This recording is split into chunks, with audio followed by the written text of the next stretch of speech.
Hey guys, it's Alex. Since next month is both Nonfiction November and NaNoWriMo, I decided to do a top 5 video that would be good for both. So here are my top 5 writing books that I think are really worthwhile to read if you're interested in improving your writing. The first is probably the most generic and the most well-known on this list. It's one that gets brought up in pretty much every list on the best writing books that I've noticed, and that is Bird by Bird by Lamott. This book focuses less on exactly how to write and more about how to get through the writing experience.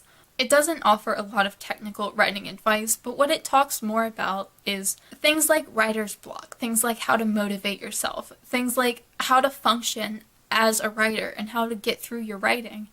And I think that makes it really good. It's a pretty vague book, but I feel like a lot of writing books are vague and they're just really nice to read and get through and find that motivation and learn how other people motivate themselves and how other people just pick up the pen and force themselves to write, because there's no one sitting here behind you telling you that you must write unless you've already gotten to the point where you've written and published a novel and have a contract. So clearly you've already learned how to do it yourself, and I feel like that's what this book is really good for. The title comes from an anecdote where her brother had a bird project he was supposed to do. He was supposed to write descriptions of a lot of different birds, I think like some ridiculous number, like 40 or 50. And he left it till the last moment, as most children do. And he asked his father how he was supposed to do it, and his father said bird by bird. And that's pretty much her approach to writing. She breaks it down into really small pieces. I just found this book really helpful. Next, I have 2 genre-specific books, and the first is Flash Nonfiction by Dinty W. Moore. I think this book is really useful regardless of if you're writing flash fiction or nonfiction. It does have a lot of tips on how to write specifically flash nonfiction, and it has a lot of flash nonfiction pieces in it, but it also has a lot of really wonderful prompts, and the prompts are specifically meant for flash nonfiction, but a lot of them are really descriptive things, like talking about a place where you grew up, that you feel comfortable and what it means to you, and describe that place. And a lot of things like that I think would be really useful for fleshing out characters and their backgrounds. If you just take every time it says something you felt, just replace it with your character, and I feel like it works. This is a book I always turn to for writing prompts and for anything like that because it's so useful, and I can't stress enough that it's not just for flash nonfiction. I think the prompts are incredibly useful for fiction as well, and I highly recommend using them.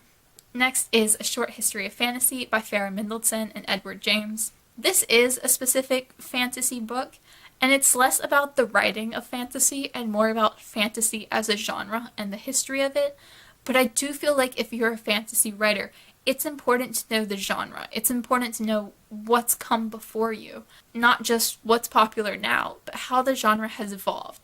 And as a non-fantasy reader, and a non-fantasy writer for the most part, I found this book incredibly helpful and informative. It hits not only the greats and the obvious ones like Tolkien and C.S. Lewis and Philip Pullman and J.K. Rowling, but it also hits a lot of smaller authors that I'd never heard of before. It goes all the way back to Mervyn Peake with Titus Groan, and before that I'd really never heard of Mervyn Peake. It also has a really long list of fantasy book recommendations and ones that they mentioned in this book, and I really want to go through it at some point, but there's a lot on that list. If you're a fantasy writer or if you're just a reader who's interested in the history of fantasy, this is highly recommended. I thought it was wonderfully helpful and informative. Next is somewhat of an oddity. Usually in my top 5 lists, I recommend only books that I like, that I've enjoyed and rated highly. But this is a book that I actually gave 2 stars and really didn't enjoy, but I think it's very different and could be incredibly useful to some people. And that is The Midnight Disease by Alice W. Flaherty. This book is specifically about writer's block and hypergraphia, and I think it is more about hypergraphia, which is basically the need to write and like the inability to stop writing, and not just from a normal, oh I really enjoy writing and I feel compelled to do it, but in a very obsessive, must write on everything, writes tens of thousands of words a day and can't stop. I really didn't enjoy this book. I didn't get a lot out of it, but I've also never read a writing book like this. This focuses a lot more on the medical sides of writer's block and hypergraphia. I thought this was going to be more about how to get through writer's block, which it sort of isn't. It does have some advice in that regard, but I think it's a really interesting study on what writer's block is and how it's affected by the brain. I think if you're interested more in the neuroscience side, this is a great book to read. If you're just interested in getting some advice to get through writer's block, maybe this isn't so much the book for you, but it was very different to any other writing book I've ever read, and I think for that reason, it deserves a spot on this list. The final book on this list is also a very popular one, and that is Writing Down the Bones by Natalie Goldberg. It just has a lot of vague writing advice, but it's also a lot about breaking the rules.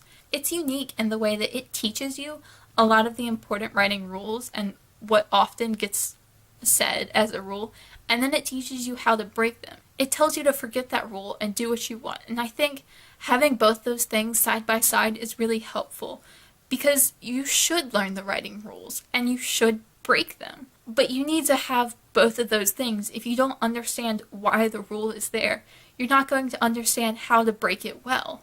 Which is why I think this book is such a good book to read, and it's also very uplifting and very motivating. And just in general, it's got a lot of great writing quotes that I think even more than any other writing book I've ever read, and I would highly recommend picking this one up. Let me know down below what some of your favorite books on writing are. There are so many out there and so many more on my shelves that just barely didn't make this list or that I haven't read yet but I still plan to. But I would love to hear some more recommendations from you guys because I think writing books can be really, really great and helpful. As always, thank you so much for watching and I will see you guys again soon.